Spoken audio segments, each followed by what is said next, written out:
बिस्मिल्लाहिर्रहमानिर्रहीम। अस्सलाम वालेकुम नाज़रीन, मैं ब्रिगेडियर मसूद हूँ। आज की इस व्लॉग में हम बात करेंगे सिमिलरिटीज़ बिटवीन संगीज़ जो आरएसएस बीजेपी है और नाज़ीज़ के दरमियान, यानी कि इनके आपस में क्या मुश्तरकात हैं। आपको पता है 712 में मोहम्मद बिन कासिम सब कॉन्टिनेंट पे हमलावर हुए थे, लेकिन जो मुस्लिम रूल एस्टेब्लिश हुआ था वो 1192 में शहाबुद्दीन गौरी के दौर में हुआ था। और इसके जो इस्लाम जो सब कॉन्टिनेंट में फैला उसके credit goes to the Sufi saints थे उस वक़्त, जो उन्होंने प्रीचिंग की और वहाँ पे इस्लाम को सब कॉन्टिनेंट में उन्होंने इंट्रोड्यूस करवाया, और जिसमें बख्तियार काकी थे, हजवेरी थे, ख्वाजा मोइनुद्दीन चिश्ती थे और निज़ामुद्दीन औलिया थे, उनके बदौलत थी। जब ये मुसलमान उस वक़्त मास स्केल पे उस वक़्त वहाँ पे जो मकामी लोग थे वो कन्वर्ट हो रहे थे, तो हिंदुओं ने इसको बड़ा ख़तरा समझा। तो एक उस वक़्त आर्य समाज मूवमेंट एक स्टार्ट हुई थी, और इसको दयानंद सरस्वती थे जो उन्होंने इसको इंट्रोड्यूस करवाया, और बेसिकली वो ये चाह रहे थे कि मुसलमानों को कन्वर्जन को रोका जाए। और ये जो मूवमेंट थी, this led to the creation of RSS, Rashtriya Swayam Sevak Sangh. 1925 में इसकी बुनियाद रखी गई, और इसको केशव बलीराम थे जिन्होंने इसको बुनियाद रखी। और उस वक़्त मकसद था एक तो प्रोपिगेट करना हिंदुज़म को, और एक मुस्तकबिल में to work for a Hindu state, इनका मेन मकसद था। नाज़ीज़ में एक जब हम बात करते हैं तो एक डाइट्रिक एकार्ट थे, बड़े एक फ़िलासफ़र थे और एक पोइट थे।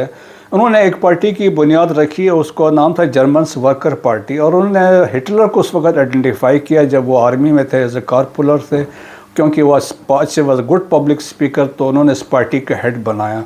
और ये पार्टी बाद में it was rename as nationalist socialist party, और यहीं से नाजियों की जो आप समझ लें, it led to the creation of Nazi party. संगीज़ जो थे, जो आरएसएस की, जब भी हम संगीज़ की बात करते हैं तो इट इज़ बेसिकली आरएसएस जो संघ परिवार जैसे हम कह सकते हैं।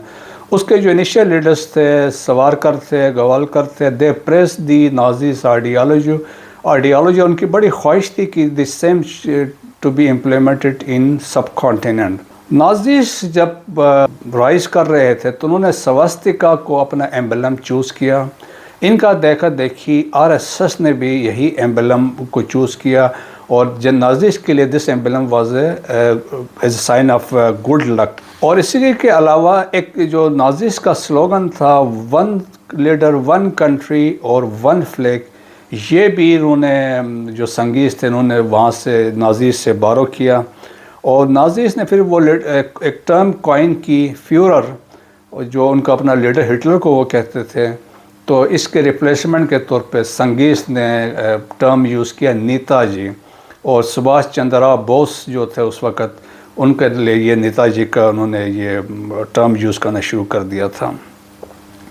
और इसके अलावा नाज़ीज़ का कंसेप्ट था एक लेबनसरम का मतलब था living space for the Germans. वो समझते थे जर्मन्स एक बड़ी सुपीरियर रेस है, तो उनका हक बनता है कि दुनिया में उनकी एक्सपेंशन हो, उनकी अपनी सेटलमेंट हो। जबकि संगीज़ का कंसेप्ट था अखंड भारत।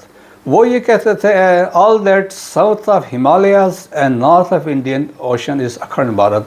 तो आजकल साउथ एशिया के तमाम कंट्रीज इसमें शामिल हैं। इसके अलावा ये पॉलिटिकल डेवलपमेंट हम देखते हैं, और इसका जो पॉलिटिकल आर्म था वो भारतीय जनता संघ था, और ये बाद में बीजेपी में तब्दील हुई। 1980 के इलेक्शंस में इनको 2 सीटें मिली थी, बट सब्सिक्वेंटली जब उन्होंने वो एक किस्म का हेट्रेट और अपने जब मंशूर जो आपके लिए मैनिफेस्टो बताया मुसलमानों के ख़िलाफ़, तो आहिस्ता आहिस्ता इनकी पॉपुलरिटी बढ़ती गई, और इन्होंने इम्प्रूवमेंट किया। और 2014 में उन्होंने प्रॉपर गवर्नमेंट इस्टेब्लिश की, और आजकल 2019 में फिर उन्होंने दोबारा अपनी गवर्नमेंट इस्टेब्लिश की। और इनका जो स्लोगन था, मैनिफेस्टो था, इट वाज एंटी इस्लाम और एंटी पाकिस्तान था। नाज़ीज़ जो है इसी तरीके से नाज़ीज़ का ये था, 1924 में इनको टोटल 3% सीट्स वोट्स मिले।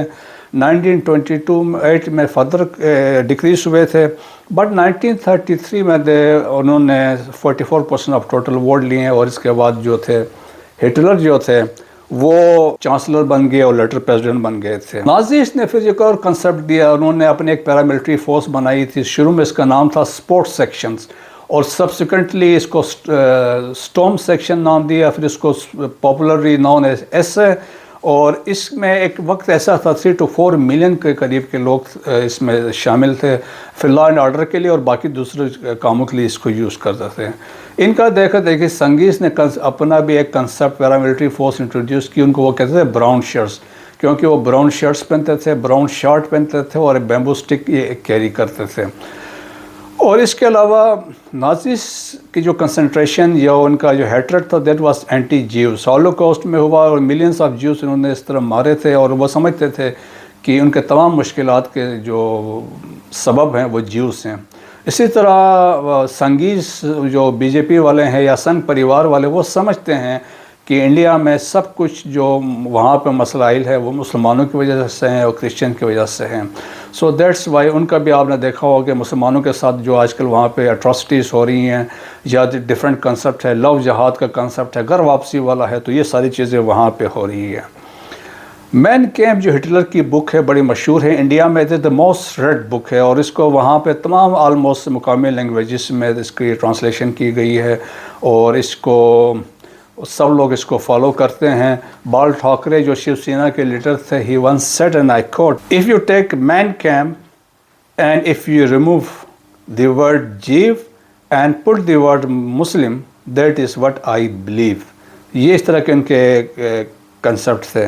ہندوستان جو ہے ایک ہندوتوا اسٹیٹ بن چکی ہے، اور جو کنسپٹ شروع میں ان کا تھا ایک ہندو راشٹرا، وہ اس کی طرف یہ مکمل طور پہ پہنچ چکے ہیں، اور اس کے لیے ان کی جو فلاسفی ہے وہ مسلمانوں کے خلاف ہے، اور مسلمانوں کو کو سلاٹرز کی وجہ سے اور یا بیف کھانے کی وجہ سے مسلمانوں کے ساتھ مظالم ہو رہے ہیں۔ ہم نے یہ مظالم گجرات میں دیکھے، اور دلی میں جو پچھلے 2-3 سال پہلے وہاں پہ کلنگس ہوئی ہیں، اور یا ایلز ویئر جو مسلمانوں کے ساتھ ہو رہا ہے، یا تری پورہ میں جو ہوا یا باقی جگہوں میں ہو رہا ہے وہ ہے۔ اس کے علاوہ کرسچن کے ساتھ بھی بڑے وہاں پہ مظالم ہو رہے ہیں، ایون جو لوور کاسٹ ہندوز ہیں، دلت ہیں، ان کے ساتھ بھی بہت سارا کچھ مظالم ہو رہے ہیں۔ یہ سنگھ پریوار کے پاور آنے کے بعد جو پیس اور اسٹیبلٹی ہے ساؤتھ ایشیا وہ خطرے میں پڑ چکی ہے۔ اب یہ ڈیپینڈ کرتا ہے انٹرنیشنل کمیونٹی ان حالات کو کس زاویے سے دیکھتی ہے۔ تاہم اگر ساؤتھ ایشیا میں پیس اور اسٹیبلٹی چاہتے ہیں تو ہندوستان کو اپنی جو ایکسٹریمسٹ پالیسیز ہیں ان سے دستبردار ہونا ہوگا۔ وی لاگ دیکھنے کا شکریہ۔ پاک فوج زندہ باد، پاکستان پائندہ باد۔